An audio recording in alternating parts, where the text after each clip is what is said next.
Hitler र यहुदीको आज अन्तिम अथवा 7औं खण्ड।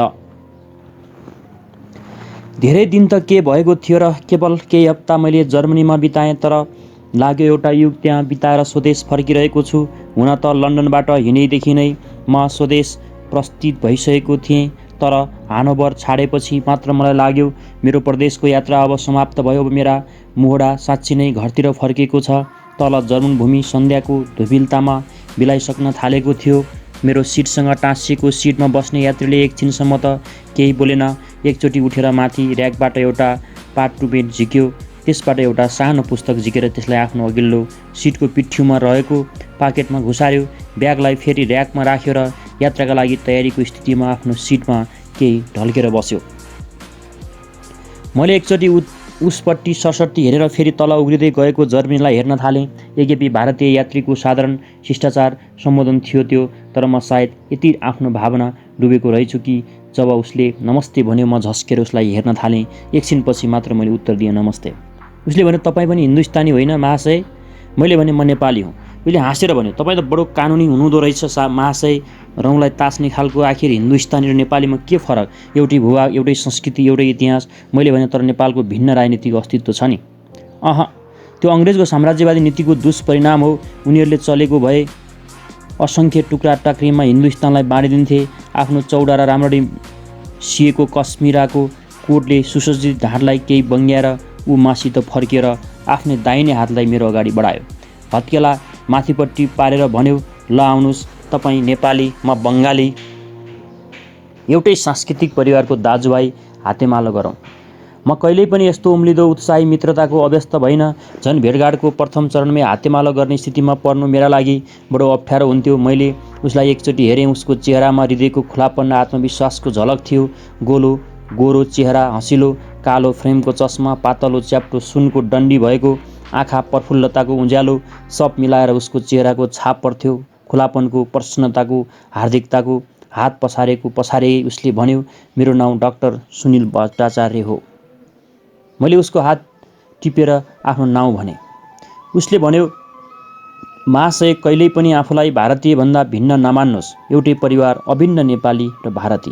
मेरो जुन मानसिक स्थिति थियो हानोभर र बर्लिनको अनुभवले, त्यसमा यदि मलाई कसैले वसुदैव कुटुम्बकम् भन्ने आग्रह गरेको भए म बिना दुविधाको त्यसलाई स्वीकार गर्ने थिएँ। मैले विस्तार भाव र शब्दमा कुनै प्रकारको तेजी नल्याएर भने, मलाई राष्ट्रिय सीमारेखाले बाध्दैन। साँच्चै भनौँ भने केही दिनदेखि म जर्मनीको यात्रा गरिरहँदा मेरो हृदयले जर्मन राष्ट्रसँग सामञ्जस्य स्थापित गर्न सक्यो। यो साधारण हृदयको मेरो मनस्तलाई उसले यत्रो डाकोले स्वागत गर्यो कि म स्तब्धित भएँ। उसले जहाजका अरू यात्रीहरूको कुनै प्रवाह नै नगरी मेरो कुमलाई एकैचोटि धाप दिएर ठुलो स्वरले भन्यो, कत्रो ऐतिहासिक सत्य! तपाईँको वचनमा अतीतमा लुप्त भएको पुर्ख्यौली बोली ध्वनित भएको छ, आर्य जातीय ध्वनि। म विस्मित भएर उसलाई टुलुटुलु हेर्न थालेँ। उसले भन्यो, मेरो पनि त्यही विश्वास छ। जर्मन जाति र भारतीय जातिमा बडो सादृश्य छ। हुन पनि किन नहोस्, दुवैले मौलिक आर्य जातिको स्मृतिलाई आफ्नो संस्कृतिमा जोगाएर आइरहेका छन्। इतिहास यसको प्रमाण छ। जातित्वलाई यसको परम पग-पगमा साक्षी दिइरहेको हामी पाउँछौँ। आफ्नो सानो मन्तव्यको यत्रो ऐतिहासिक वा जाति सम्बन्धी महत्त्व दिएको देख्दा मैले भने, मैले जाति विज्ञानको अध्ययन पटक्कै गरेको छैन र मेरो इतिहास ज्ञान पनि लज्जास्पद किसिमको अल्प छ। उसले भन्यो, हेर्नुहोस् महाशय, इतिहास या जाति शास्त्रको अध्ययन त पाण्डित्यको प्रमाणका लागि चाहिने ज्ञान मात्र हो। अनुभवबाट समातिको ज्ञान यथार्थ ज्ञान हो। जर्मनीमा आउने बित्तिकै स्थान र कालको कत्रो लामो विस्तारले छुट्याइए तापनि तपाईँले झट्ट बुझ्नुभयो। तपाईँ र जर्मन जातिको सादृश्यता झट्ट मानौ विस्मृतिको बाक्लो पर्दा हट्न गयो र जातीय सत्य उद्भासित भयो। हुन पनि हिन्दुस्तानी र जर्मन जातिमा बडो सादृश्यता छ। एक वंशका दुई हाँगा भएकाले तपाईँलाई थाहा छ महाशय, वास्तविक जर्मन विचारधाराको उस्तै सुर लय छ जस्तो हाम्रो विचारधाराको छ। हामी भारतीय जाति जति आध्यात्मिक छौँ, आदर्शवादी, तिनीहरू पनि त्यस्तै छन्। हाम्रो जातीय गुणबाट पटक्क नमिल्ने स्वभाव हो यो जर्मन जातिको, त्यसैले तिनीहरूसँग पनि हार्दिक मेल खाँदैन। मैले यस्तो विचार पहिलोचोटि सुन्न लागेको थिएँ। उसको भनाइअनुसार हालैको महायुद्ध यही जातीय असन्तुलन वा जोडतोडको प्रतियोगिताको मरणान्त परिणाम थियो। मैले सानो स्वरमा भने, आफ्नो अल्प ज्ञानलाई महसुस गर्दै। तर रुस स्लाभ जाति त्यो त नगन्य बर्बर जाति हो। पूर्वपट्टि यो युद्ध जातीय प्रतिस्पर्धामा मात्र जुझ्न पुगेन, पश्चिमपट्टिको जस्तो पूर्वपट्टि त स्पष्ट इतिहासमा सतत घटिरहने किसिमको बर्बर जाति र सभ्य जातिका बीचको छिनोफानको महाभारत थियो। स्लाव बर्बर जाति र सभ्य जर्मन जातिका बीचको निर्णयका लागि कि युरोपको कसको हुने हो, यो बर्बर जातिले जिते। तर आशा गरौँ कि हामी यो अन्तिम निर्णायक लडाईँ थिएन। जर्मन जातिको आखिरी पराजय भइसकेको छैन। बर्बर हुन् आदिहरूको लगातारको धावाले रोमन जातिको पराजय भएको जस्तो। मैले केही बोलिनँ। ऊ भन्दै गयो, तपाईँले महाशय कहिले यो विचार गर्नुभएको छ, भारतीय संस्कृतिको उच्चताको ज्ञान वर्तमान युगमा सबभन्दा पहिले जर्मन विद्वानहरूले पाए किन? मैक्स मुलर नाम त सुन्नुभएको होला। उनका मन्तव्यहरू ओपेनहाइमर जसले भनेर गाएको थियो, उपनिषद मेरो जीवनको सान्तवना भएको छ र पछि मेरो मृत्युको पनि सान्तवना हुनेछ। गेटे जसले शाकुन्तलाको अनुवादन गरेर त्यसलाई एउटा सर्वश्रेष्ठ कृति भनेर किटे, किन यसो भयो? किन जर्मन विद्वानहरू भारतीय दर्शन, कला र साहित्यसँग यसरी आकृष्ट भए? उनीहरू त भारतको राजनीतिक सम्बन्ध थिएन, न त भौगोलिक सान्निध्य नै। त्यसैले मैले भनेको थिएँ, जातीय आकर्षणले भौगोलिक तथा समयको दूरीलाई जितेको प्रमाण हो। एकचोटि थाकिएर उसले मलाई सोध्न खोज्यो, तपाईँले जर्मन दर्शनको अध्ययन गर्नुभएको छ? कान्ट, हिगेल जस्ता आदर्शवादी, सोपेनहावर जस्ता के भन्ने जसलाई नासमझीमा घोर भौतिकवादी भन्दछन् मार्क्स, नीत्से। मैले भने पटक्कै पढेको छैन इतिहासलाई। पढेको भए तपाईँ पाउनुहुन्थ्यो हिन्दू कल्पना, आदर्शवादी मनोवृत्ति र विचारको कत्रो सादृश्य छ। यिनीहरूको कल्पना, आदर्शवाद र विचारधारा व्यवहारिक छैन हो। तर्क र कल्पनाको माध्यमबाट विशुद्ध आध्यात्मिक लोकको सृष्टि गर्छन् तिनीहरू। आत्मसम्बन्धी कल्पनाको लोक हिन्दू दार्शनिकहरूको जस्तो दैनिक जगतभन्दा अधिक महत्त्वपूर्ण जगत। त्यसैले त जतिसुकै अङ्ग्रेजी परम्पराअनुसार आफूलाई ढाल्ने कोसिस गरेर यथार्थवादी हुँ भन्ने मार्क्सले पनि आफ्नो जातीय प्रेरणाले बाध्य भएर त्यस्तो दर्शन प्रतिपादित गरे। जसलाई आदर्शवादी भने हुन्छ, उसले आफूले जस्तोसुकै भौतिकवादी भने तापनि आखिर उनले हिगेललाई टाउकामा उभ्याएका होइनन् र हिगेलको दर्शन गोडामा उभियोस् चाहे त्यसलाई टाउकाको बलले उभ्याइयोस्, त्यस भङ्गी परिवर्तनले मात्र त एउटा आदर्शवाद र अर्को यथार्थवाद हुँदैन। महाशय, जर्मन दर्शन आदर्शवाद प्रधान भएकोले हिन्दू दर्शनले ओतप्रोत छ। मैले बोल्ने केही कुरा थिएन। मेरा लागि त्यो विषय पनि होइन कि म अलिकति पनि जानकारीका साथ त्यसमा आफ्नो मन्तव्य दिँदै जाउँ। म चुप लागेर सुनिरहेँ। एकछिन उसको बोली थामिएला र शिष्टाचारको खाँचोबाट मुक्त भएर सिटमा शरीरलाई खुकुलो पारेर सुखासनमा बसौँला आँखा चिम्लेर भनेर। उसले फेरि सोध्यो, फाउस्ट पढ्नुभएको छ गेटेको? कस्तो लाग्यो? त्यस किताबलाई त पढेको थिएँ आफ्नो स्वादका लागि। पछि मैले त्यसका आफ्ना आलोचना दिनुपर्ला भनेर होइन। र फेरि डाक्टर भट्टाचार्य के मतलब हो यस प्रकारको प्रश्न? मैले केवल यति भने, धेरै पहिले पढेको राम्रो लागेको थियो। किन राम्रो लाग्यो? त्यसको विवेचना गर्ने कोसिस गर्नुभयो? हेर्नुहोस्, त्यस्तो ग्रन्थहरू कुनै जातिले लेख्न सक्दैन, जर्मन र भारतीय जाति बाहेक, उसले फेरि भन्यो। उसले फेरि प्रश्न गर्यो, जर्मन सङ्गीत, वाग्नरको ओपेरा हेर्नुभयो? मैले मुख भएर उसलाई हेरिरहेँ। उसले भन्यो, वाग्नरको सङ्गीत भारतीय तान्त्रिकले रच्न सक्ने सङ्गीत हो। मैले यसो भनेको होइन। वाग्नरले भारतीय तन्त्रको अध्ययन गर्नुभएको थियो। तन्त्रको स्वाभाविक अन्तस्फुरणमा अन्तर्ज्ञान हुनेले मात्र त्यस्तो सङ्गीत सिर्जना गर्न सक्छ। बुद्धिको सङ्गठनबाट खुड्किला उक्लिँदै कला क्षेत्रमा प्रवेश गर्ने होइन कि कला क्षेत्रमा निस्केर बुद्धिलाई सङ्गठन प्रदान गर्न सकेको छ वाग्नरले? मैले पटक्कै केही बुझिनँ। उनले सायद मेरो अन्यलमा रहेको मुखलाई लक्ष्य गर्यो र भने, खैर जान्दिनुहोस्, सङ्गीत मेरो आफ्नो विषय हो। मेरो भाइ सङ्गीतको पण्डित नै भने पनि हुन्छ। ऊ त्यहाँ जर्मन सङ्गीतको अध्ययनका लागि म्युनिकमा आएको थियो। निन्याउरो मुख पारेर ऊ चुप्प लाग्यो। उसको मुखको स्वाभाविक हाँसो सेलाएर गयो। मैले सोधेँ, तपाईँको भाइ आजकाल म्युनिकमै हुनुहुन्छ? सुस्तरी उसले भन्यो, पत्तो छैन। गत महायुद्धमा मर्यो कि बाँच्यो? मैले चो गरेर सहानुभूतिको स्वर झिकेर सोधेँ, उनी कसरी लडाइँमा अल्झिन पुगे त? कुरा यसो भयो, नेताजी सुभाषचन्द्र बोस लुकेर जर्मन आएको कुरा त तपाईँलाई थाहा होला। अङ्ग्रेजहरूका विरुद्ध भारतीय स्वतन्त्रता सङ्ग्राममा नाजीहरूको मद्दत लिनका लागि एउटा भूभागको, एउटा देश भारतको स्वतन्त्रताको मात्र प्रश्न थिएन, न युरोपमा केवल एउटा राष्ट्रको अर्थात् जर्मन राष्ट्रको अस्तित्वको मात्र प्रश्न थियो। यति मात्र भएको भए यस महायुद्धको ऐतिहासिक महत्त्व बढी सीमित हुने थियो। यहाँ त सुसङ्गठित आर्य जाति हिटलरको नाजी नेतृत्वमा युरोपमा कार्यकारणले युरोप तत्कालीन विश्वको पर्यायवाची हुन गएको थियो। स्वस्तिक अङ्कित आर्यको मगलध्वज सहस्राब्दीका लागि स्थापित गर्न कटिबद्ध भएको थियो। नियतिको चक्र पनि यस्तै छ कि हिन्दू आर्य पनि जुर्मुराएर उठ्न चाहेका थिए। नेताजी सुभाषको नेतृत्वमा साँच्चै भन्ने हो भने आर्य र अनार्यको बीचको महायुद्ध थियो। सांस्कृतिक जस्तोसुकै सङ्कीर्ण राजनीतिक या आर्थिक न्यू त्यसको देखा परे तापनि स्वभावतः दुई आर्य नेताजी र हर घटनाक्रमले एउटै स्थलमा पुगेर निश्चय नै एउटाले अर्कोलाई प्रेरणा दिए। हुनसक्छ स्वयं पनि उनीहरूलाई मानव नियतिको यत्रो जिम्मेवारी परेको अनुभव भएको होइन होला। आर्य संस्कृतिलाई सर्वविजयी मार्ने महान उद्देश्यको आत्मा अनुभूति, तर त्यसले के भयो र उनीहरूको क्रियाकलापको सफल परिणाम त्यही हुने थियो। उसका त्यस्ता अनौठा विचारले म छक्क थिएँ। अनुभवका सानातिना असङ्गति अथवा यथार्थका केही बिमेल खाने कुराहरूलाई एकदम पन्छाएर नजरअन्दाज गरेर ऊ इतिहासको एउटा दर्शन उपस्थित गरिरहेको थियो। एउटा दर्शनको पद्धति। उसको भनाइअनुसार द्वितीय महायुद्ध मुख्यतः आर्य र अनार्यको महाभारत थियो। उसलाई हिन्दू दर्शन, कला, संस्कृति र जर्मन कला संस्कृतिमा भेटिएका सादृश्य उदाहरणहरूले यस व्यापक निर्णयमा पुग्न बेर लागेको थिएन कि यो सादृश्य सहजातिभूत समलक्षण हो। उनको विचारमा जर्मनीको जुन साहित्य र कलामा एकचोटि ठुलो आन्दोलन आयो, रोमान्सवादको त्यो थियो रे। बुद्धिको प्रधानताको झुटो स्थापनाको विरुद्ध आन्दोलन। बुद्धिवाद अङ्ग्रेज, अमेरिकन र फ्रान्सेसीहरूको दर्शनको पराकाष्ठ। जर्मन नाजीले यसलाई ग्रहण गर्न चाहेनन् रे। अनि उसले मसँग फेरि प्रश्न गर्यो, तपाईँलाई थाहा छ बुद्धिवादले हिन्दू दर्शनमा कुनै स्थान पाउन सकेको छैन। बुद्धिले ज्ञान पाउन सक्छ भन्नु कुजोले हिमालय चढ्छ भनेको जस्तै हो। ज्ञान चैतन्यको समष्टि रूप हो जसको एउटा अत्यन्त स्वल्प अङ्क मात्र छ बुद्धि। चैतन्यका सहस्र अङ्क छन्। बुद्धि, सहज वृत्ति, इन्द्रियानुभाव, भावना, सपना, स्वप्नहीन, निद्रा, तन्द्रा, तन्मात्रा आदि आदि अनेकौं पत्र परेका यी सबै अङ्गको स्वस्थ स्थितिमा सहयोग गरिकन प्राप्त भएको तत्त्व हो ज्ञान। बुद्धिको ज्ञान खोरण्य छ। यही सिलसिलामा उसले मलाई यो पनि बतायो, जर्मन मनोवैज्ञानिक शास्त्रमा हिन्दू मनोवैज्ञानिक शास्त्र, तन्त्र, साङ्ख्य र योगादि विचारधाराको स्पष्ट छाप छ। युक्त निसङ्कोच हिन्दू दर्शनको महात्म्यलाई स्वीकार गर्छ।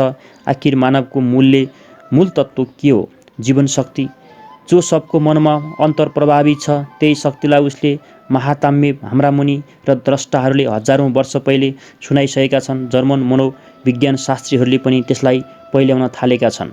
त्यो आइडी भन्ने नाम दिएर वा सामूहिक चैतन्य, कलेक्टिभ कन्सियसनेस भनेर विकासको क्रममा अहिलेसम्म शक्ति तत्त्वलाई भेटाएका छन्। पछि शिव तत्त्वलाई पनि भेटाउनेछन्। उसको यत्रो लामो गन्थनले मलाई पट्यार लाग्यो र मैले उसका कुरामा पटक्क चाख लिन छाडेँ। केवल शिष्टाचारको नाताले म हाँ हुँ गरिरहन्थेँ र त्यो शिष्टाचारले गर्दा मैले एकचोटि सोधेँ, तपाईँको भाइ कसरी लडाइँमा पर्नुभयो त्यो त बताउनु भएन नि? उसले भन्यो, नेताजीले जर्मनमा आएर हिटलरको मद्दतले युरोपमा पढ्न आएका हिन्दुस्तानी विद्यार्थीहरूलाई सङ्गठित गरे। त्यही सङ्गठनमा मेरो भाइले प्रमुख काम गरेको थियो। तपाईँलाई यो कुरा थाहा छैन क्यारे? रात्रि भोजनको ट्रे लिएर जहाजकी सेविका आई। एकछिन हाम्रो कुरा थामियो। हामी खाना खान थाल्यौँ। बिस्तार बात मार्दै जहाजमा काँटा चम्चाहरूको खटखट बज्न थाल्यो र बाहिरको एकनाथसँग आइरहेको पङ्ख भ्रमर ध्वनिसँग मिसिएर उसले बिस्तारै भन्यो, जर्मनीमा तिनताका त्यस समागमले हिन्दू दर्शनको खुब प्रचार भयो नि। कर्मवादी दर्शनको महान ग्रन्थ गीताको ठुलो प्रचार भयो। मैले झल्यास्स भएर सोधेँ, गीताको अध्ययन गरेर जर्मनहरूले? उसले भन्यो, यसलाई आश्चर्य के मान्नुभयो? महाभारतमा संलग्न योद्धाहरूका लागि गीताभन्दा उपयोगी अर्को ग्रन्थ छ र कुनै? नेताजीको नसामा गीताको उपदेश र रङ मङ्गिएको थियो। उसले नाजी नेताहरूलाई गीताको महात्म्य बताए, निष्काम कर्मको महात्म्य। मैले खोरन्डेल लियोनार्ड कहाँ बिताएको त्यो राति सम्झेर झस्किएर सोधेँ, के हिटलरले पनि गीता पढेको थियो? उसले भन्यो, निश्चय पढेको होला। नेताजीको सत्सङ्गले म यकिन गरेर भन्न सक्दिनँ, तर उसको जीवनलाई अध्ययन गर्यो भने सुस्पष्ट हुन्छ। ऊ कर्मयोगी थियो। गीताको शुद्ध अर्थमा म वाल्ल परेर उसको मुख हेरिरहेँ, खाना बिर्सेर। उसले भन्यो, यो त प्रमाणिक कुरा छ। हिटलरको दाहिने हात भएको हिटलरसँग सदा सर्वदा श्रीमद् भागवत गीता रहन्थ्यो। ऊ भन्थ्यो, यसको खाँचो मभन्दा बढी अरू कसलाई हुन सक्छ? ऊ भन्थ्यो, गीतावादीहरूलाई पश्चातापको दर्शन हुँदैन। अन्तर्स्करणमा उनीहरूका लागि एउटा यस्ता कुनै दण्डको विधानै छैन। हिटलर अर्कै शब्दमा त्यही कुरा भन्थ्यो। अन्तस्करण यहुदीहरूको आविष्कार हो, कमजोर जातिको चलाखी जस्तो कि निश्चय भन्थे। मेरो हानोभरको घाउ फेरि उक्कियो। मैले बन्दी शिविरमा खोरण्डको पाहुना भएर बिताएको ऐठनले भरिएको रात झलझल सम्झिन थालेँ। मैले चट्ट खाना छाडेर भने, मलाई पटक्क भोक छैन। रात्रि भोजन खाइसकेपछि सेविकाले सबैको सिटलाई केही पछिल्लोतिर पल्टाएर रात्रिको विश्रामका लागि पिठ्यौपट्टि तकिया राख्दै गई। एकछिनपछि केबिनको बत्ती निभ्यो। मैले आँखा चिम्लिदिएँ। डाक्टर भट्टाचार्यको सम्पूर्ण कथा सुन्न पाइनँ र न मलाई त्यसको कुनै आग्रह नै थियो। म पेरिसमा थामिने नै थिइनँ। मलाई युरोपको यात्राको कुनै रहर थिएन। बडो वितृष्णा भयो। यदि अर्को कुरा, मानसिक स्थितिमा म भ्रमण गरिरहेको भए पेरिस मेरा लागि तीर्थस्थान जस्तै महत्त्वपूर्ण हुने थियो। अहिले त केवल यस कारणले मैले त्यहाँ थामिनु पर्यो कि 22 घण्टाका लागि कि एयर फ्रान्स बाहेक कुनै कम्पनीको जहाज इजरायल जाँदैनथ्यो। एक प्रहर रात छँदै हामी पेरिस पुग्यौँ। डाक्टर भट्टाचार्यले ट्याक्सीमा मलाई मेरो होटेलसम्म पुर्याइदिए र सोधे, कति दिन तपाईँको बसोबास छ पेरिसमा? मैले भने, पूर्वपट्टि जाने एयर फ्रान्सको पहिलो जहाज सायद 11 बजे जान्छ, तबसम्म।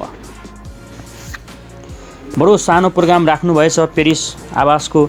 मैले भने, घर चाँडै फर्किने इच्छा छ। मलाई यहुदीहरूको इजरायल जाने इच्छाको चर्चा उसँग गर्न मन लागेन। उसले सोध्यो, दिनभरि के प्रोग्राम छ? मैले भने, केही प्रोग्राम छैन, सायद कोठैमा बसेर थकाइ मार्छु। आश्चर्य, तपाईँको अनाग्रह कस्तो! त्यति भनेर उसले ट्याक्सीवालालाई आफ्नो डेराको ठेगान दियो।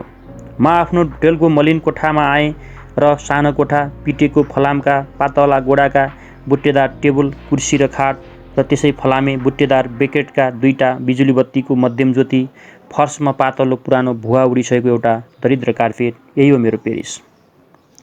झिसमिसे भइसकेको थियो। त्यसो हुनाले थाकेको भए तापनि सुत्ने प्रयत्न गरिनँ। नुहाएर शरीर केही हलुका भयो। हिजो साँझ डाक्टर भट्टाचार्यका कुराले मलाई अचम्म पारेको थियो। उहाँको आफ्नो आत्मविश्वास देखेर हिटलरका बारेमा उनको विचार त्यस्तो स्पष्ट थिएन, तर पनि निस्सन्देह थियो उनी हिटलरलाई बडो आदर्शवादी नेता मानिरहेका थिए। लाग्यो सायद उनी खोरन्डे सिपाहीको अतिथि हुन पुगेका छैनन् अहिलेसम्म। यदि त्यहाँ पुगे भने के तिनको आत्मविश्वासमा कमी आउला र के उनको इतिहासको दर्शनमा त्यस आतिथ्यको केही असर पर्ला र? हिजो साँझ डाक्टर भट्टाचार्यको कुरा विधतापूर्ण लागेको थियो। यद्यपि सत्यको कुनै गहिराइमा उनी पुगेका छन् भन्ने कुरामा मलाई त्यस समयसम्म पनि सन्देह नै थियो। अहिले भने त झन् उनको पाण्डित्य पनि खोक्रो लाग्न थाल्यो। आत्मविश्वास पनि कस्तो अन्धविश्वासी हुँदो रहेछ। भारतीय र जर्मनी विचारधारा या मानसिक प्रवृत्तिमा देखिएको केही नगन्य सादृश्यताको बालुवाको जगमा आफ्नो दर्शनको त्यत्रो इमारत खडा गरेर उनी ढुक्क छन् र आफ्नो चारैतिर आत्मविश्वासको उज्यालो छरिरहेका छन् र अर्कालाई भर र आँट पनि दिन्छन्। आफ्नो लक्ष्यपट्टि एक सुरले त्यस्तै आत्मविश्वासी व्यक्ति बिना कुनै दुविधा कुद्छन् र कर्मवीर अरूलाई भने त्यस्तो एकनिष्ठाको त्यस्तो अभाव हुन्छ कि कुनै दिशापट्टि नै स्वेच्छाले उनीहरू पाइला चाल्न सक्दैनन्। यस्ताले या त अकर्मण्य भएर बस्नुपर्छ अन्यलको स्थितिमा, या डाक्टर भट्टाचार्य जस्तो भरपर्दो आत्मविश्वासको उज्यालोले आकृष्ट भएर उनको पछि अनुयायी भएर लगारिनुपर्छ। मैले आफ्नो बारेमा निश्चय गरेँ, म त्यस्तो तृतीय श्रेणीको व्यक्ति रहेछु जसमा म स्वयं आत्मविश्वासको एकसुरो कर्मवीरता छ, न म त्यसको त्यति नै कमी कि अर्काको आत्मविश्वासमा निश्चित भएर त्यसको पछि लाग्ने प्रवृत्ति। हद गरे भने एक ठाउँमा बसेर कार्यहरूको गुण दोषको विवेचना मात्र गरिरहन्छु, या त्यति पनि गर्न नसकेको कुरा केलाई मात्र रहन्छु। जस्तोसुकै डाक्टर भट्टाचार्यलाई मैले मनबाट पन्छ्याउन खोजे तापनि, या उनका यावत मन्तव्यहरूलाई खोक्रो पाण्डित्य वा खतरनाक अल्पज्ञान भनेर बिर्सन खोजे पनि उनको आत्मविश्वास प्रभावशाली थियो। उसको असन्दिग्धता, आकर्षण, फराकिलो व्यक्तित्व। मैले कोठाबाटै ब्रेकफास्ट मगाएँ। एउटी मोटी तरुणी सेविकाले खानेकुराको ट्रे लिएर आई। बिछट्ट रातो गाला भएकी, गाउँबाट भर्खर आएकी होले। सायद तातो कुरा पेटमा पुगेपछि मलाई निद्राले छोयो। बिछ्यौनामा गएर लौटिएँ र डाक्टर भट्टाचार्यले भनेको थियो, लडाईँको दरमियान जर्मनको नेतृत्व वर्गमा गीतामा प्रचार भएको थियो। गीता र हिटलर कहीँ मेल खाने हुन् र होइनन् र? बन्दी शिविरको टावरको मेरो हिटलरसँग गीताको के सङ्गति थिएन र? के साँच्चै हिटलर गीतालाई सधैँ आफूसँगै लिएर हिँड्थे? आत्मविश्वास, अन्धविश्वास, कर्मवीरता, कर्मयोगी गीता, हिटलर, जर्मनी आदि कुरालाई मनमा खेलाउँदै पेरिसको त्यस बिहानलाई बिताउन भनेर निधाएँ। धेरै बेर निधाएछु। भुसुक्क ढोकामा कसैले दस्तक सुनेर मैले आँखा मिच्दै भने, आऊ। रिकाबीमा एउटा कागजको टुक्रा लिएर त्यही सेविका आई। मैले चिट टिपेर पढेँ, म तल पर्खिबसेको छु, भट्टाचार्य। लुगा लगाएर म पनि तल पुगेँ। भट्टाचार्यले आफ्नो स्वाभाविक सहृदयतासँग मलाई भन्यो, तपाईँले बिहानभरि थकाइ मारिसक्नुभयो। यद्यपि तपाईँलाई सहर हेर्ने उस्तो सोख रहेनछ, तर मलाई लाग्यो यो पेरिसमा तपाईँले एक्लै कसरी दिन काट्नुहोला भनेर साथी बन्न आइपुगेँ।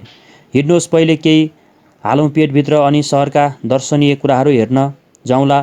ट्याक्सीमा उसले एउटा बङ्गाली साथी पनि लिएर आएको रहेछ। मलाई उसित परिचय गरायो। यिनी पत्रकार हुन्, कलकत्ता र दिल्लीका प्रमुख पत्रहरूका स्थानीय प्रतिनिधि हुन्। नमस्कार, मैले भने। उसले भन्यो, नमस्कार। भोजनालयका पातला फलामे कुर्सीमा बस्दा यति मात्र मलाई लागेको थियो, कस्तो ठाउँ, सानो गल्ली आएर यो चारैतिर पुराना खालका घरैघरले घेरिएको खुलामा सिद्धिएको यही खुला ठाउँ रेस्टुरा रे। पत्रकारले ट्याक्सीमा रेस्टुराको चुनाव गर्दा आफ्नो पेरिसको गल्ली गल्लीको परिचय भएको प्रमाण दिँदै धेरै ठाउँको नाम लिएका थिए। उसैको नाम अन्तिम चुनाव थियो। आजकाल त्यसैले पिटेको छ। त्यसकै फेसन छ। फेसन। रेस्टुराको फेसन पनि बदलिन्छ पेरिसमा, पत्रकारले भने। कुर्सीमा बसेर होटलको परिचारकको प्रतीक्षा गर्दा गर्दै पत्रकारले भन्यो, टाउको उठाएर एकचोटि चारैतिर हेरेर तपाईँहरूले यहाँको वातावरणलाई लक्ष्य गर्नुभयो? झिनो विलासको त्यस्तै हलुको वातावरण।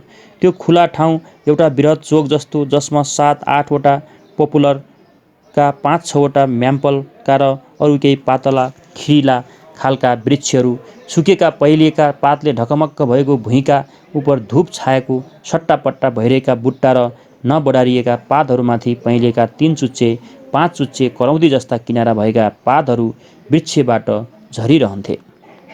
सङ्गीतको नाउँमा एउटा मगन्ते जस्तो मानिस पेटीमा बसेर मधुरो स्वरमा गिटार बजाइरहेको थियो र यस्तै एउटा अर्को मान्छे उभिएर हातका विभिन्न प्रकारका सफाई देखाइरहन्थ्यो। चटक गर्दै एउटी आई पुष्टाङ्गी लङ्गौटी लगाएकी र छाती उपर केवल सानो भित्री चोलो, तर शिरका उपर भने बडो सजधजसँग एउटा रङ्गी कागजको टोपी लगाएको, गोडामा चुच्चे जुत्ता र अकारण तिग्रासम्म पुग्ने जालीदार मोजा, आफ्नो माल बेच्दै अत्तर, सेन्ट, सिगरेट, चकलेट, फूल र साना साना शराब भरिएका मिठाईका डल्लाहरू तिनीहरूलाई एउटा ठुलो तस्तरीमा राखेकी थिए।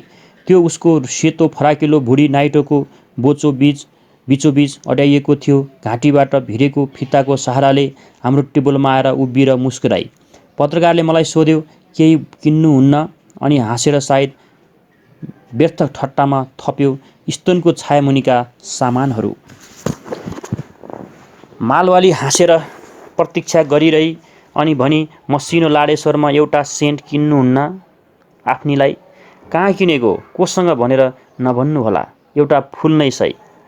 ऊ अर्को टेबलतिर लागेपछि साप जस्तो चलेको उसको पिठ्युका लोलाहरूपट्टि दृष्टि दिँदै पत्रकारले फेरि सोध्यो, यहाँको झिनो वातावरण कस्तो लाग्यो? विलासको टाढाबाट आएको सौरभ जस्तो वातावरण। पेरिसका मान्छेहरूको जीवनको कला यही हो, मिजाजको अनुकूल वातावरण रच्नु।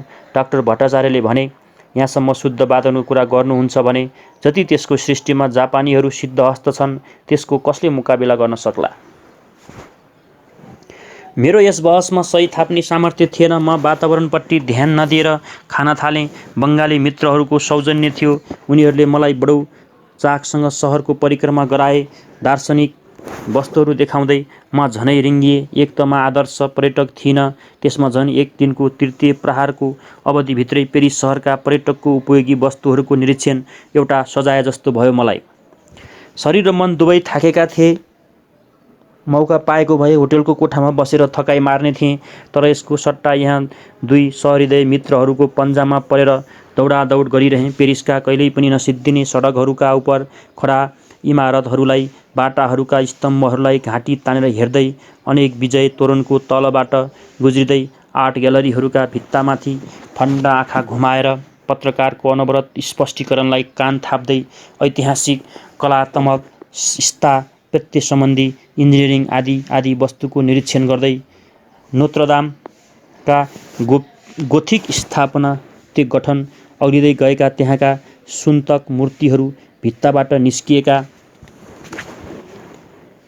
विचित्र विकृताकृतिका कुलेशोका टुटीहरू, यहीको कुजोलाई ह्युगोले जगत प्रसिद्ध दिलाएको म्यादलिनको गिर्जाघर, युनानी मन्दिरको सुन्दर उदाहरण, अलगा क्यारिलोन वा डोरिक स्तम्भका कतारमा अडेको पोटी, माथिको कुदिएको मूर्तिहरूको ठुला तिनकुने सिङ्गमर्मरको पातो डिकोरको मुडुलो गिर्जा, अरबी प्रभावग्रस्त र त्यसको रङ्गीन काँचको गुलाफी झ्याल ऐनाको बैठक बेसाईको दरबारमा लुई चौधको स्मृतिलाई जगाउने र त्यस्तै मेरी एन्टोगोनाको स्मृतिलाई जगाउन सानो ट्राइनोन गोठाल्नी इन्ताइनतको छाप्रो आदि आदि आदि यी हामीले हेऱ्यौँ। रोमान्टिक वातावरणले अझै व्याप्त नेपोलियनले बनाएको वर्तमान दरबारको बुट्टेदार गुम्बज, जसको छाया तल पृथ्वीको अँध्यारोभित्र थाकेका हाड बिसाइरहेका छन्।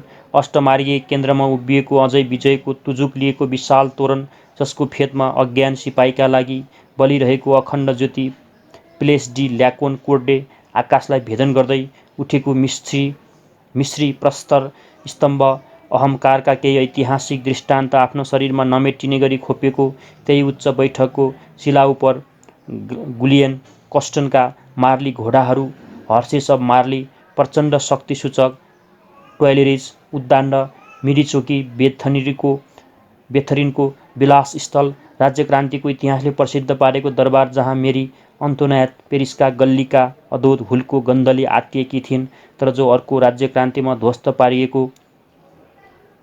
लुब्र कलाकार, इतिहासकार, समाजशास्त्रीका लागि परमश्रेष्ठ तीर्थस्थल, युनानी स्तम्भ, श्रेणीले अडाएको अजङको प्रसाद, मान्छेहरूको सृजन सामर्थ्यको उत्कृष्ट नमुनाहरूलाई आफ्नो कोठामा सुरक्षित राख्ने हर किसिमको कारिगरी कलाहरूका नमुना, रेम्बान्डको अँध्यारो भूमिकामा उद्भासित हुने सौन्दर्य, गम्भीर बाक्लो खानदानिया मिजाजको रुबेनका प्रचुर मांस विलासले अलस देवीहरू, शेर्नी भारवत अलसगमना श्लोकमनस्त्रानब्बे, पक्कु बिम्बाधरोष्टि, चकित हरिणी प्रेक्षणा निम्ननाभि, टिसियन उस्तै नारी सौन्दर्यका पारखी, मासुको पृथुलतालाई छालाको रोगन र सुकुमार लक्षणले वाञ्छनीय बनाएका देवीहरू, खाना लाउन पुगेका निष्फिकीका हुर्केका स्वर्गका अप्सराहरू, टोरेन्टोको विदुक्त गर्ने पहेँलो शरीरको रङपीत सुषमा, मोनालिसा, प्रौढा, जगतप्रेयसी, सर्वश्रेष्ठ हात भएकी, कुन अर्थ कुन निमन्त्रणलाई इङ्गित गरिरहेकी छे, दर्शकहरूलाई बिलाउँदो हाँसो ओठको सानो छेउमा मात्र अड्याएर आँखामा नजानिदो प्रफुल्लतालाई दबाएर, या त्यो विषादको हेराइ हो, परम तृप्तिपछिको भोगको हेराइ, जसमा सद्य सुखको मुस्कान अझै सेलाउन पाएको छैन। ओठको एउटा कुनामा रङ्गको नारी शरीरको अङ्ग, भग्मीमाको विलास राजा छन्, महाराजा छन्, अरबी घोडाले जितेका तस्बिरमा चार्ल्स प्रथम पनि छन्, शाहु महाजनहरू पनि छन्। सेमोथ्रासको विजय पत्थरको बन्धनबाट लरुला जस्तो गर्दै उभिएकी र मिलोकी रतिदेवी, अनन्त यौवना उर्वशी समुद्रबाट निस्किएकी तरुणी, निर्दोष भावना लिएर उभिएकी पत्थरको बैठकका उपर नग्न देह पारेर शताब्दीदेखि पुरुषको प्रेमी हृदयलाई आलोडित गर्दै युगानुयुगदेखि पुरुषको अभिलाषाको हेराइले किञ्चित पहेँलो भएकी नह माता, नह कन, नह बहु, हे बन्धनवासिनी उर्वशी, आधुनिक कलाको म्युजियम, रङ्गहरूको यस्तो उत्पातको तिलाई लिपाई चोखा रङहरू चम्किरहेका छन्। क्यानभासमा हलुको किसिमबाट टिकासका नर्तकीहरूमा उठिरहेका पुतली सरह, स्थूल किसिमबाट भ्यानकोका पहेँला फुलहरूमा सूर्य जस्तो सूर्यमुखी, गोकाङको तान्त्रिक रहस्यमय आदि वर्ण, रातो र बैजनी बर्बर निर्दोषताका स्वप्न वर्ण सिजाने। म रङ र आकारको यस्तो बदलिँदो क्लाइडोस्कोपको दृश्यले रिङ्गिन थालेँ। पेरिसको कुनै पनि दृश्य, म्युजियमका कुनै पनि चित्र या मूर्ति, सडकका कुनै पनि इमारत वा प्रसादहरू मेरो मस्तिष्कमा बलियो किसिमले अङ्कित हुन पाएनन्। मेरो मस्तिष्कमा दिनभरि देखेका कुराको अस्पष्ट चित्र मात्र खिचिएको थियो। क्यानभास ठामै नछाडेर बीज वस्तुहरूको कोचाकोच खाँदाखाँद भएको चित्र रोहटे पिङको मचाइमा झल्किएको दृश्य जस्तो भयो। पत्रकारले हठात भन्यो, अब सन्ध्या भयो, थाक्यौँ पनि। हामीले भोजन आर्जन गर्यौँ, तर भित्र पेरिसको सानो टुक्रा पनि हेरी सिद्ध्याउनु भएको छैन। 1/3 प्रहरमा के त्यो सम्भव छ र? सन्ध्या भोजनका लागि पनि पत्रकारले नै रेस्टुरा रोज्यो। 3 किरा बौद्धिक नाम। पेरिसको बौद्धिकताले मात्र भोजनालय 3 किरा भन्ने नामको उपयुक्तता बुझ्दछ। आजकाल 3 किराको फेसन छ। बुद्धिजीवीहरूको अखडा रेस्टुरेन्ट। बुद्धिजीवीहरूको अखडा हुन्छ फ्रान्समा। अहिले त्यस अखडाको चलन छ। कस्तो रेस्टुरा? यो दुकानको भित्र कोठाबाट पोखिएर पेटभरि छरिएको हो कि फुटपाथबाट या रेस्टुरा भरिएर भित्र कोठासम्म ढाक्न पुग्नेहरूको हो? भित्र बाहिर साना साना कुर्सीमा भोजनार्थी टम्म थिए। गफ बहस, कफीका कप, भोजनका प्लेट, आहारा र वाइनका ग्लासहरूको सहध्वनिले वातावरण गम्म परेको थियो। बङ्गाली पत्रकार सुस्तरी मलाई थप्दै जान्थ्यो। ऊ त्यो पछिल्लोतिरको टेबलमा बसेको चस्मा लाउने अहिलेको पेरिस इन्टेलेक्चुअलको एउटा ठुलो नेता हो, अस्तित्ववादी। ऊ त्यो अर्को बुढो खाले, उही टक्करको बुद्धिजीवी हो, उपन्यासकार, मानवतावादी, क्याथोलिक धर्मावलम्बी। कोरा मार्क्सवादी पनि छन् छ्यापछ्याप्ती। ऊ त्यो धार्मिक अध्यात्मवादी, अस्तित्ववादी, अर्को भौतिक अस्तित्ववादी, त्यो मानवतावादी, त्यो अस्तित्ववादी, ऊ त्यो प्रोटेस्टेन्ट, ऊ त्यो नूतन मानवतावादी। कुण्ड कुण्ड जलमण्ड मुण्ड बुद्धि। सबैको आफ्नो आफ्नो दर्शन छ, आफ्नो आफ्नो विचार पद्धति, आफ्ना पत्र पत्रिकाहरू र आफ्ना अनुयायीहरूका दस्ता छन्। फ्रेन्च राम्ररी बुझ्छु, केवल उनीहरू अत्यन्त छिटछिटै बोल्दा मात्र अप्ठ्यारो पर्छ। पत्रकार साथीले बीचबीचमा मलाई नबुझेको ठाउँमा उल्था गर्दै जान्थ्यो। यहाँ पनि पेरिसको दिनभरिको भ्रमण जस्तै प्रभावित विचारधाराहरूका बीच निस्सासिन्जेलसम्म दौडधुप गर्नु पर्यो। भोजन त त्यस रेस्टुराँका ग्राहकहरूका लागि मात्र थियो। दुब्ला पातला ती बुद्धिजीवीहरू कत्रो उत्तेजनाका साथ बहस गरिरहेका थिए। पत्रकारले भन्यो, नभन्न ठाने कि यिनीहरू केवल बहस मात्र गर्न जान्छन्, काम परेको बेला बन्दुक पनि उठाउँछन्। यसका प्राय सबै गत महायुद्धमा प्रतिरोध आन्दोलनका प्रमुख सदस्य वा नेता थिए। एउटाले पहिलेकै बहसको सिलसिलामा भन्यो, अभिजात वर्गका लागि जुन कुरो दर्शन हुन्छ त्यही कुरा सर्वसाधारणका लागि धर्म। सायद क्याथोलिक बुद्धिजीवी थियो क्या र यो भन्ने मान्छे न्याय धार्मिक हुन्छ, धर्म अफिम हो जनताको लागि। के न्याय अपरिवर्तनीय वृत्ति हो? के त्यसको वृत्ति प्रगतिशील छ? के यो रक्षशिलाको वृत्ति हो? के यसमा रचनात्मक वृत्ति छ? आदि आदि आदि यिनीहरूले छलफल गर्दै गए। के यस्तो नैतिक धारणा हो धर्म? यसले स्थिरताको सुरक्षा दिन्छ मान्छेलाई कि उसलाई आफ्नो स्थिति झन् बृहत्तर पार्ने प्रेरणा दिन्छ, स्थिरताको सुख हरण गरेर? प्रश्नका झडी लागे। कुनै बौद्धिक मैत्रीको उद्देश्यले यी प्रश्न सोधिएका थिएनन्। ललकार थियो शास्त्रताको लागि। एउटाले अर्को टेबुलमा मुन्टो बटारेर मन्तव्य दिन्थ्यो। यदि ज्ञानको आधार हृदयको अस्पष्ट भावनाको बुद्धिकरण हो, अर्थात् जसलाई अचेतन स्थानमा बुझेको छ त्यसलाई सचेतन स्थलको प्रकाशमा उतारेर ल्याउनु, यदि त्यस्तो बौद्धिक उद्धार ज्ञानको आधार हो भने धर्मले यस्तो उद्धारको क्रियामा बाधा उपस्थित गर्छ। भावनालाई भित्रै दबाएर राखेर बौद्धिक स्थलमा उक्लिन नदिएर मित्र धर्मले मानवको अन्तर्जगतलाई सोध्छ। त्यो जगत जहाँ मानव बाहिरिया सभ्यताहरूको आवरणले उसलाई आफ्नो ढाके तापनि बर्बर नै छ। धर्म यस्तो नैतिक तालिम हो जसले अन्तर्मनलाई सुसंस्कृत र शिक्षित बनाउँछ।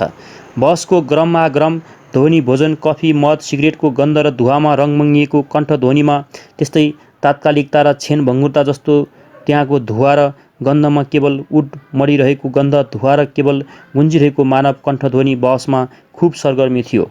म जान्छु, त्यसो हुनाले म भन्छु, मेरो अस्तित्व, मेरा आत्मा सो ज्ञानको परिणाम हो। म सर्वप्रथम ज्ञाता छु र त्यसपछि श्रेय, अहम सर्वप्रथम सृष्टि हो।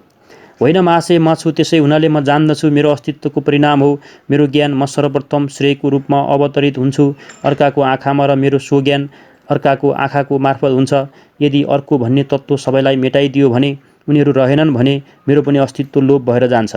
त्यसो हुनाले म सर्वप्रथम छु श्रेयको रूपमा। वस्तु सर्वप्रथम सृष्टि हो। यो मार्क्सको जगत दर्शनको विचार, होयलका सृष्टि रचनाको पनि दर्शन यस्तै छ।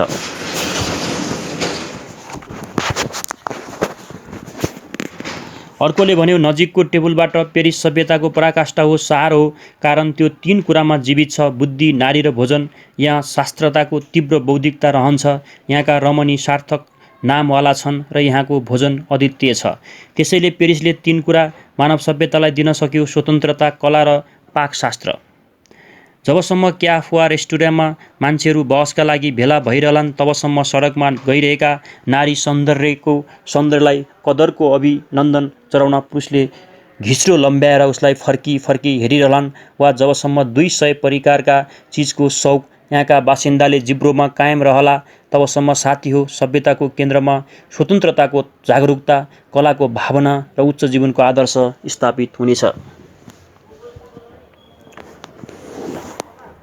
यो पहिलेको टेबलमा चस्माधारी दार्शनिक भनिरहेको थियो कि महाशय, अस्तित्व प्रारम्भमा अर्थहीन हुन्छ, त्यसपछि स्वयं तिमीले अर्थ प्रदान गर्नुपर्ने हुन्छ। त्यसको सार्थकता तिम्रो रचना हो।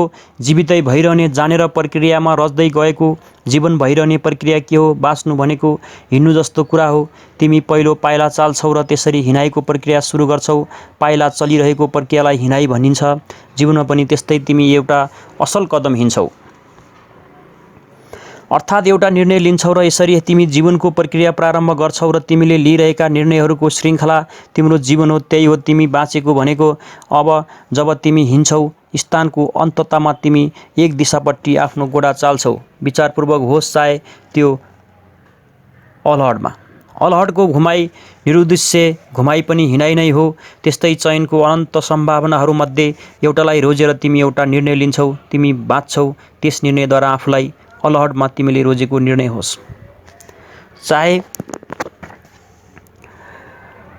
चाहे विचारपूर्वक स्वउद्देश्य तिम्रा तमाम कार्यहरू तिम्रा रोजाइ हुन्, तिम्रा निर्णय। तिमी आफ्नो निर्णयले आफ्नो जीवनलाई सार्थक बनाउँछौ होला।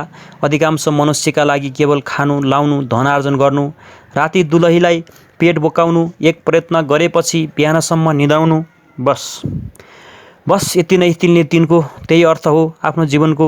त्यसो भए त्यस तर्कका अनुसार, त्यस्तो जीवन दर्शनको मुताबिक कुनै मानिसको आचरण असल खराब, त्यसका उप न्यायकर्ताको आसनमा कोही पराई बस्न पाउँदैन।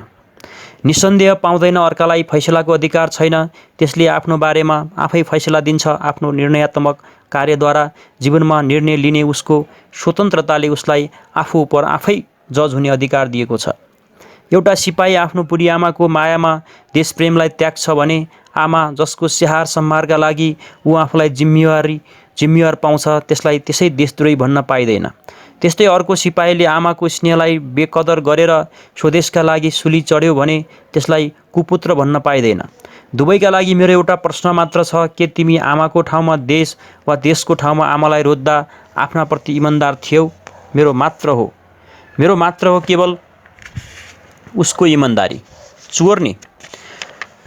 चोरको चोर हुने निर्णय उसको आत्मस्थापना, सेल्फ एसिमिलेसनको आन्दोलन हो। जति नै प्रशंसनीय, जति कि एउटा सच्चा यहुदीको यहुदी हुने निर्णय, दुवैको निर्णयमा फरक छैन। स्वयं निर्णय स्वभावमा कुनै प्रकारको नैतिक दृष्टिमा निन्द छैन। त्यसो भए हिटलर नि? मेरो कानले सजग भएर यहुदी भनेको सुन्यो अनि हिटलर भनेको पनि म सचेष्ट भएँ। त्यस बखतमा होटलमा हल्ली खल्ली बढ्यो। त्यो दार्शनिकले पनि झर्केको जस्तो गर्यो। मैले बुझिनँ उसले भनेका कुरा। मैले पत्रकार मित्रलाई सोधेँ, उनले के भने? त्यतापट्टि मेरो ध्यान थिएन। पत्रकारले भन्यो, हल्ला पनि कति बढेको, ग्याँ स्पष्ट सुन्नै सकिँदैन। कति कराउन सकेका होलान्। सायद हिटलरको बारेमा केही भनिरहेको छ क्या र? हिटलर विक्षिप्त थियो रे। हाम्रो प्रथम भक्ति रुसपट्टि छ हो कि के हो? त्यस्तै के कुरा भनिरहेको छ? एउटाको टटकारो प्रश्न सुन्यो। स्टालिन नि? लेक्चर दिइरहेकै दार्शनिकले भने, स्टालिन रुस होइन। त्यो त हिटलर पनि जर्मन होइन नि? किन तिमीले जर्मनका विरुद्ध लड्यौ? हिटलरको विरुद्ध मात्र नभई। त्यसले फेरि भन्यो, किनभने युद्धकालमा हिटलर र जर्मनी एउटै तत्त्व भएका थिए। दार्शनिकले जवाब दिए, के त्यस्तै एक तत्त्व रुस र स्टालिन भएका थिएनन् युद्धकालमा? स्टालिन र हिटलर परस्परमा विरोधी घटना हुन्। तिनको तुलना गर्नु स्थूल दृष्टि हो। दुवैले एकनासको अपराध गरे तापनि। महाशय, किन? त्यो सोधिरहेको थियो। किनभने मेरो चुनाव, मेरो निर्णयको प्रतिबद्धता रुसको पक्षमा छ।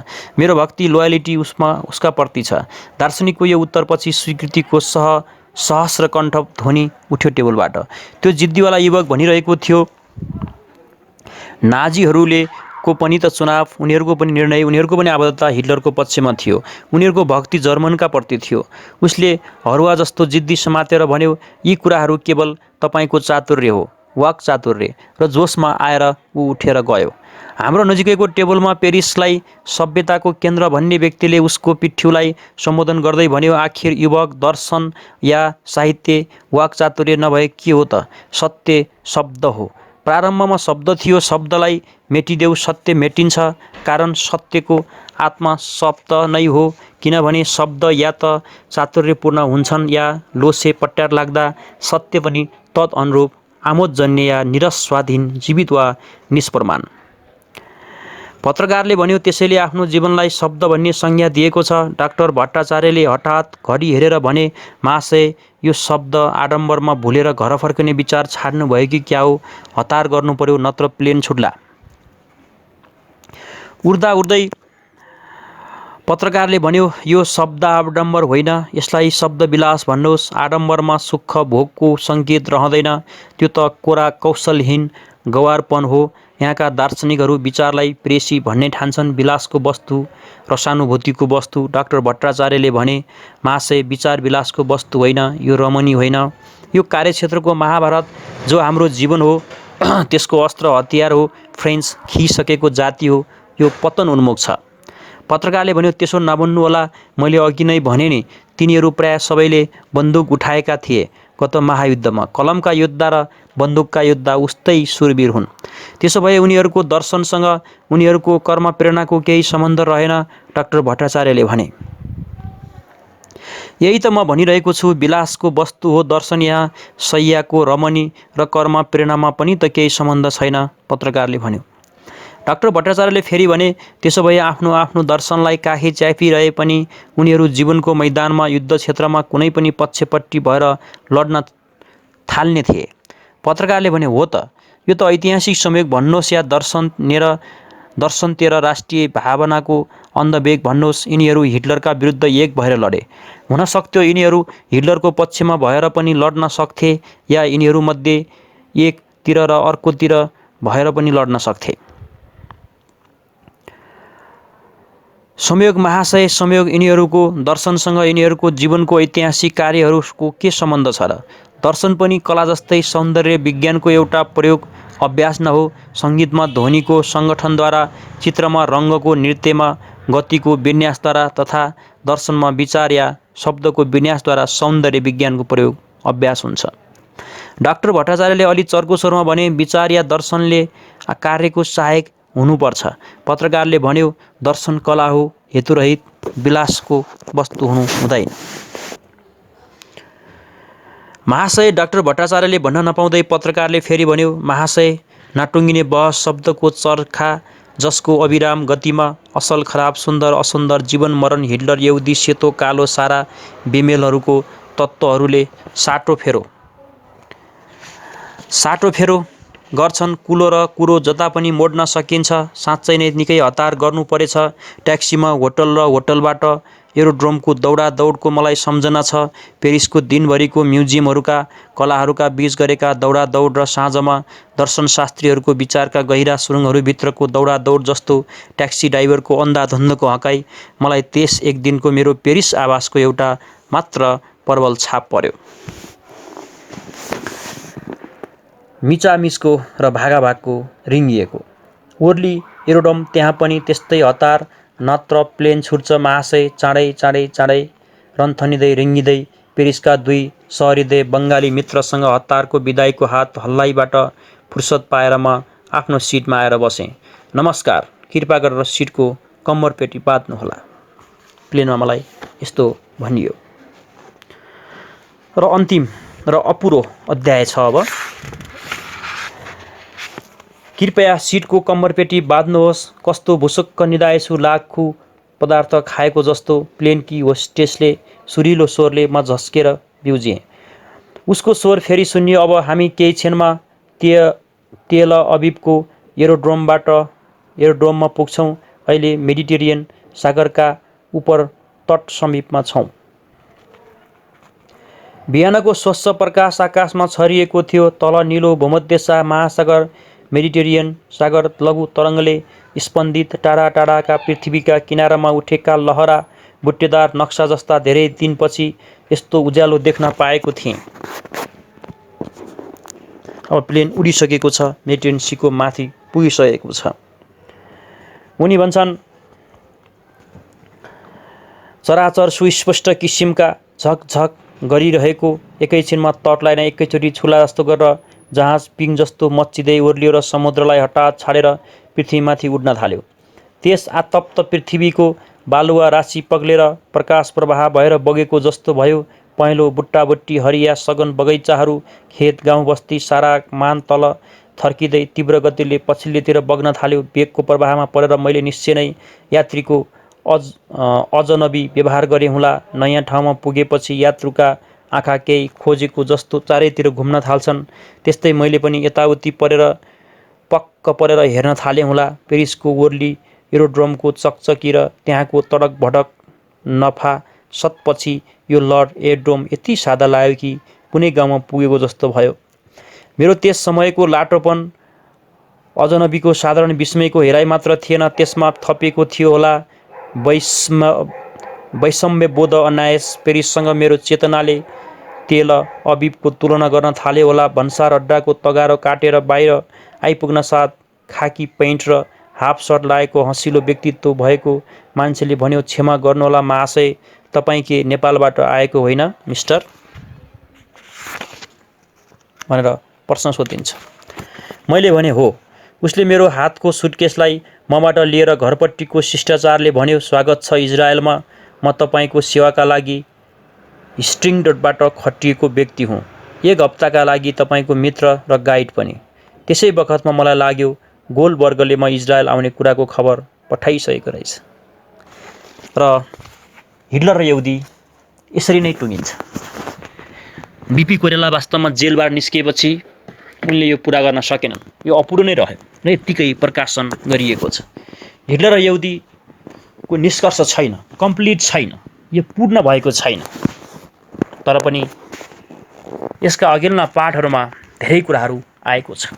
उनी खासमा काठमाडौँबाट क्यान्सरको उपचार गर्न लन्डन गएका थिए र लन्डन जाँदा र लन्डनबाट फर्केर इजरायलसम्म जाँदा कुराहरू यसमा राखिएको छ। तर उनी इजरायलबाट अब कसरी फर्केर इजरायलमा के भेटे त्यो चाहिँ हामीले भेटेनौँ, यो अपुरो छ।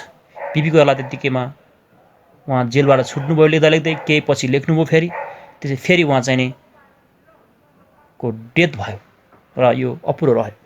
धन्यवाद।